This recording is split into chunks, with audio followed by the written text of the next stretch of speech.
Give me a thumbs up.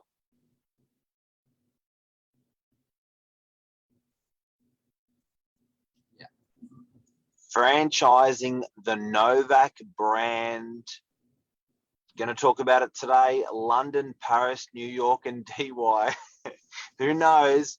Over to you, Mr. Bergio. Good morning, everyone. Welcome to Morning Minutes. Myself, Michael Bergio, Mark Novak, episode 446. Franchising in general, I think we'll touch on, but specifically franchising the Novak brand. I think it would be probably one of Mark's top questions asked by everyone. When would you franchise? Why would? When will you? Are you going to? Why wouldn't you?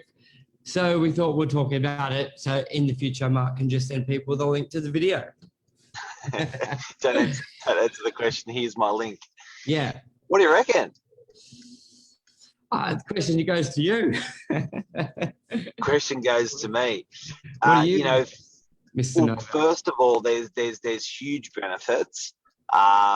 There's the ingredients of the cake is mixed already. You know the pre-mix. You've got a lot of the infrastructure, a lot of the marketing in place. The brand's there.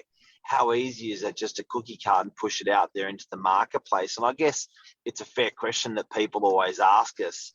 And they're always saying, look, why don't you? And there's so many different parts of Sydney. So we're servicing northern beaches, inner west, eastern suburbs, living out toward that way, western suburbs, inner city. And they're going, why aren't you just franchising it? Why? And why, Burge? Why don't we franchise it?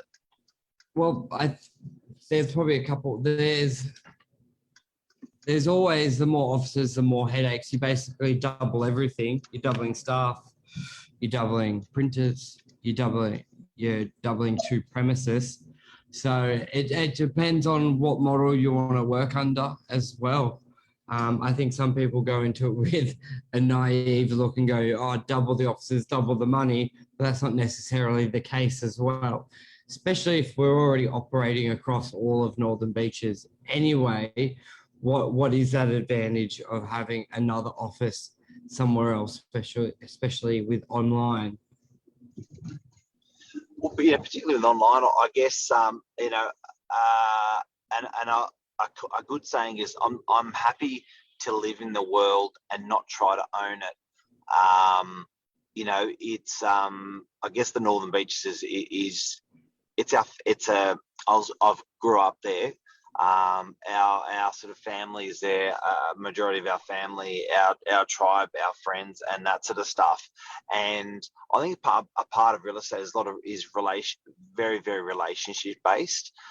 So part of what I love about my business is not just the marketing side and the branding side and the social and all that and that fun, but it's actually the people. And I think probably sounds a bit corny and stuff, but I actually really love the area that I work, and wouldn't want to change it. Like it's exciting, but I think distinctly it's a completely different business, and people have got to remember that.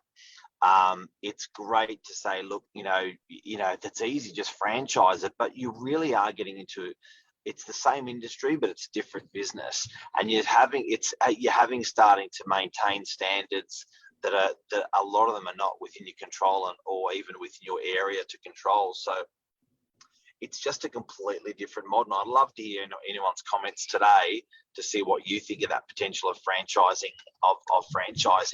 But I think, putting that brand out there in the marketplace, I get asked all the time by friends and family out there. They're going, why don't you do it? Why don't you do it? Why don't you do it? Sounds like the obvious choice, but, I guess also being happy with yourself, just being happy. It's like for Elisa and I, it's like, well, what more would that bring?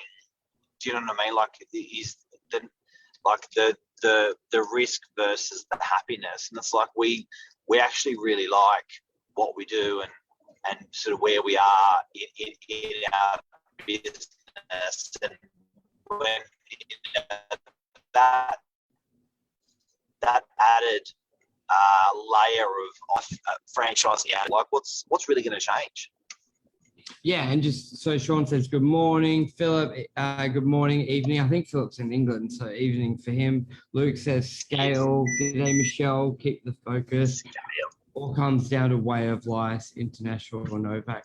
And I think that's a good point as well with the scale. The only really, you wouldn't franchise it, as you said, separate business, is if you're going to franchise it, then you're bringing in partners. You wouldn't just, there's no real point franchising it to keep the same structure, because then you're actually going to split your attention.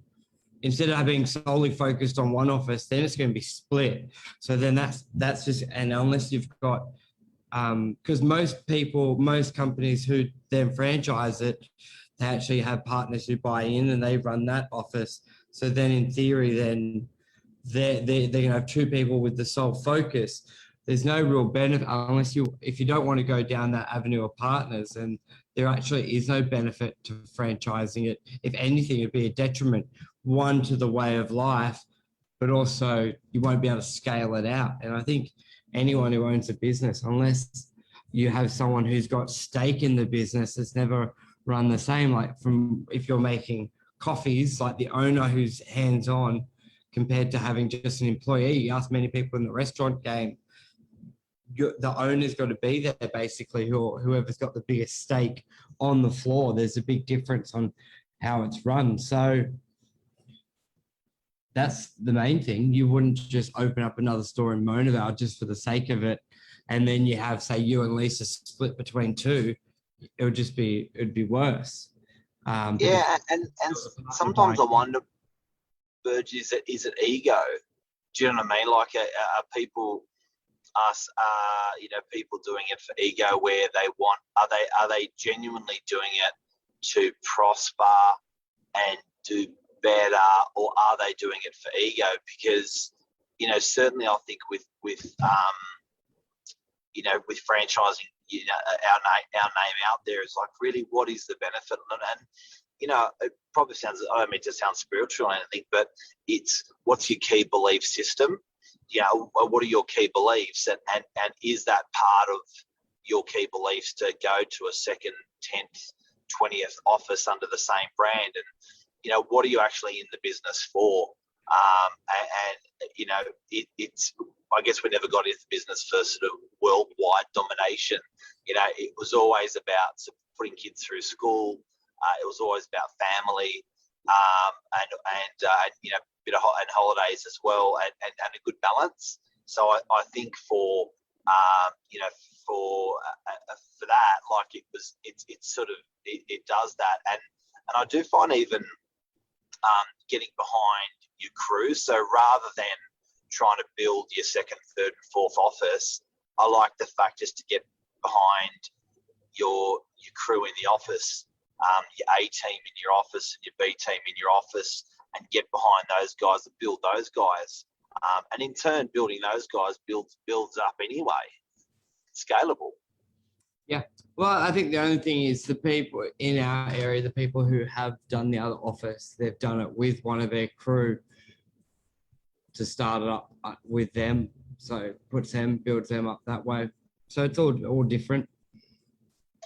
Yeah, I think, but also when they've done it with that crew, it's very rare in the Northern Beaches that we've seen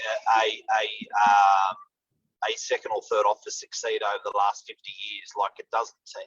They always tend to peel out to two or three, and then they peel back to one all the time. But I can't see why that can't be done behind. And I agree with what you're saying. Like, to get behind another partner and say, okay, we're going to go out to a different area. But I don't understand why those people still can't work under one roof. Yeah, and I think it's definitely possible. But there's always street frontage in like the saying, yeah, if there's enough oxygen. It's true. And that is why Michelle, the franchise. It's your name, it's your baby, it's your focus. No one will run love with the same passion. No one will run it like you do, unless you can done yourself.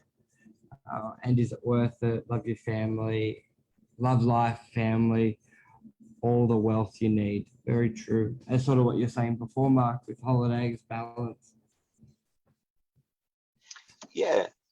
You know, and also when I find it happens a lot when you see like an institution business. Like I look at the Harry's DeWheel, you know, down the cross.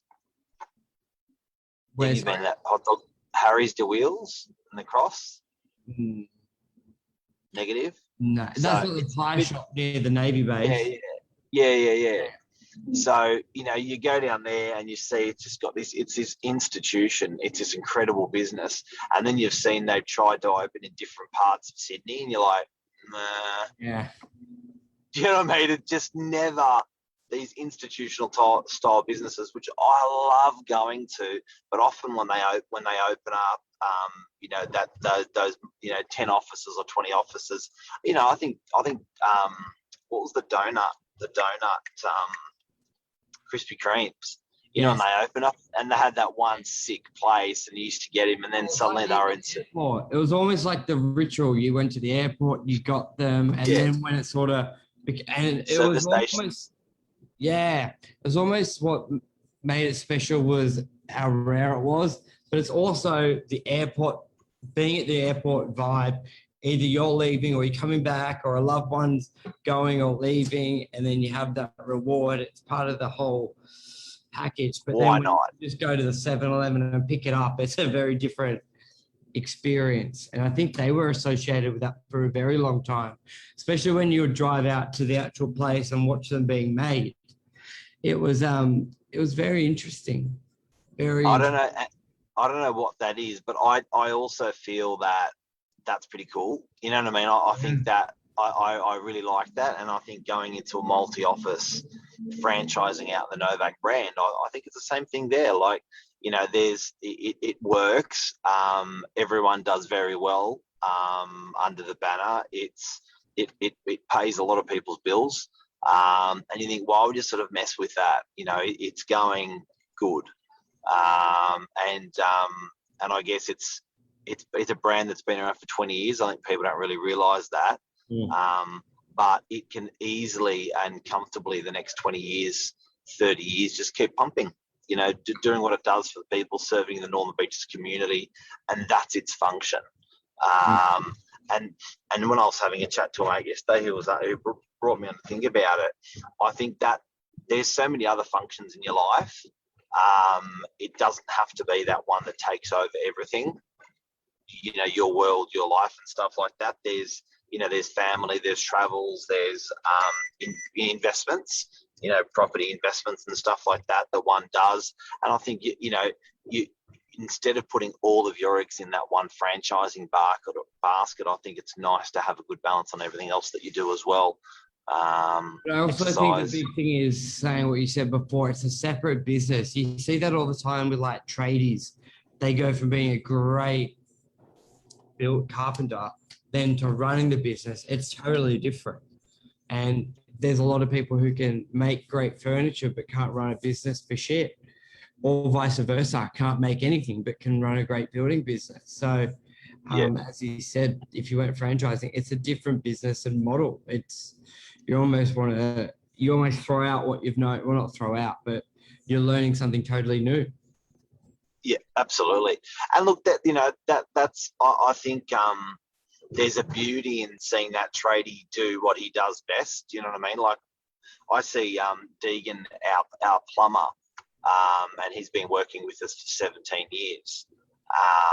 And like he has been the most rock solid trade we've ever witnessed in our business. And I've always said to him, why don't you get an apprentice, or why don't you put on another ute, or why don't you do that? He's like, nah. Yeah. And mate, he's probably the most organised guy, one of the most organised military precision guys I know. So nah. He's just had this beautiful business, this beautiful family. He's sort of hit all the markers in his life that he wanted to, and that's what he did.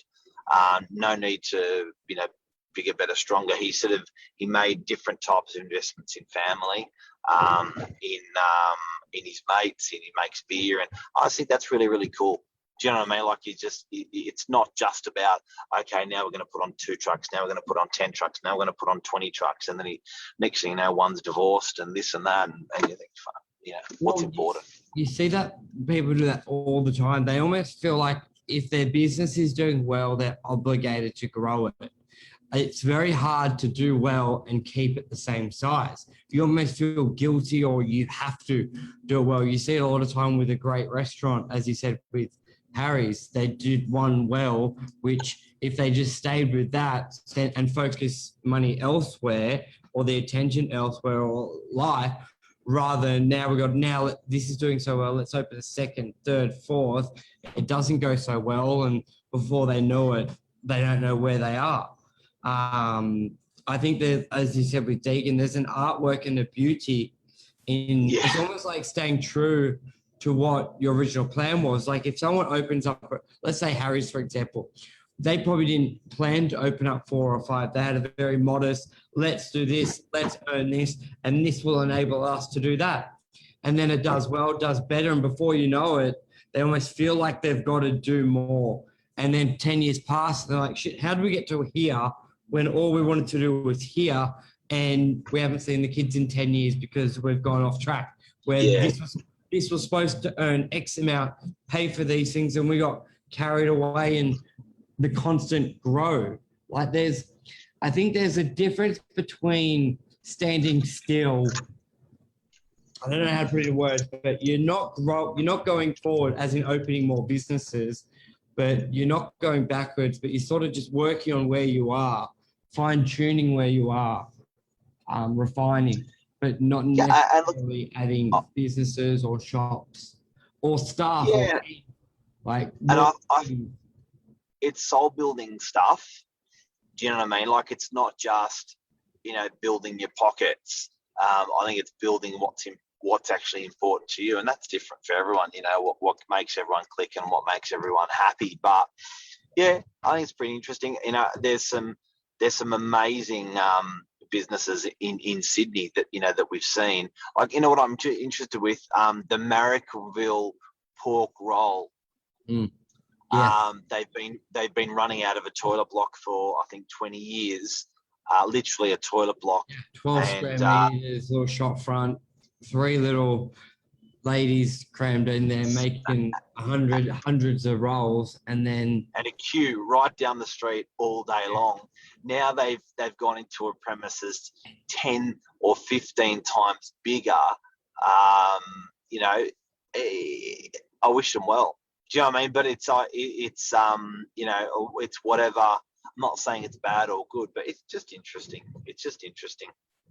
Well, it's one of those things. You can imagine everyone in their ear saying, look how busy you are. Why don't you have a bigger shop? Look how many people stand out the front. Why don't you offer seating? Why? And now they are doing it, and it will either, you've seen that happen, and then they've overcapitalized. It's not as busy. Humans are very weird. There's, like, we all know there's some things in life, like, I don't know, the kebab shop in Manly. Later, you only eat there at that time. So if it was anywhere else, you wouldn't eat it. And people are interesting. So, yeah. Well, look at Bruno. Yep. Flag shop, stayed consistent. Bruno is one of my best buddies in life, and he's 93, 94 years of age. He's been running he's been a cobbler for shoes. So fixing up ladies' handbags, fixing up ladies' shoes, fixing up men's shoes, when the sole wears out or breaks or whatever. And mate, 50 years, he's just sat there, and he's just like happily just sat there and done his thing and created a beautiful family. And that's what's made him happy. Very interesting guy.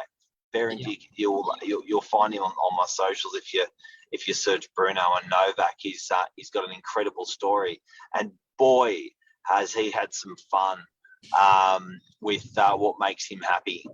So he loves investing in real estate, and exceptional man. I think that's a wrap. And that's why we haven't franchised. Bye. See you, bud.